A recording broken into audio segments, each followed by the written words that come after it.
Maraming pagsubok ang dumating at yumanig sa aming pamilya at pagkatao. Hindi ito ang mga kwentong madaling ikwento. At lalong hindi ito ang mga alaala na nais balikan. May mga panahong tila sunod-sunod ang unos.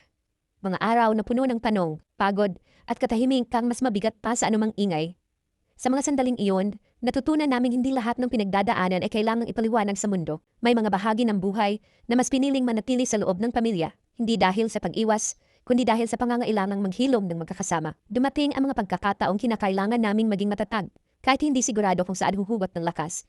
May mga gabing tahimik ang paligid, pero magulo ang isipan. Mga panahong pilit ngumiti kahit may dinadalang bigat sa puso. Ilang beses kaming pinadapa ng pagkakataon.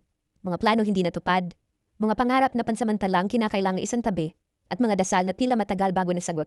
Ngunit sa kabila ng lahat ng ito, pinili pa rin naming bumangon. Paulit-ulit, kahit mahirap, kahit masakit. Unti-unti naming nauunawaan na ang lakas ay hindi palaging nasusukat sa tapang na ipinapakita, kundi sa kakayahang magpatuloy kahit sugatan.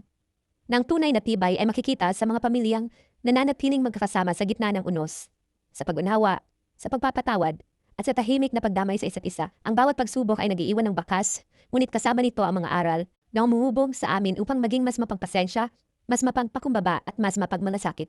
Natutunan naming pahalagahan ang maliliit na tagumpay, ang isang araw na muling nakangiti, ang isang gabi na mas payapa ang tulog, ang bawat sandaling magkakasama pa rin sa kabila ng lahat. Ngayong sinarado na namin ang pahina ng nakaraan at tinanggap ang bagong taon, dala namin hindi lamang ang mga sugat, kundi pati ang lakas ng nabuo mula sa mga ito.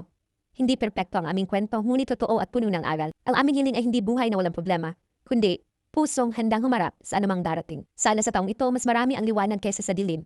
Mas maraming pagkakataon, maghilom, mas maraming dahilan upang magpasalamat, at mas maraming bagong simula.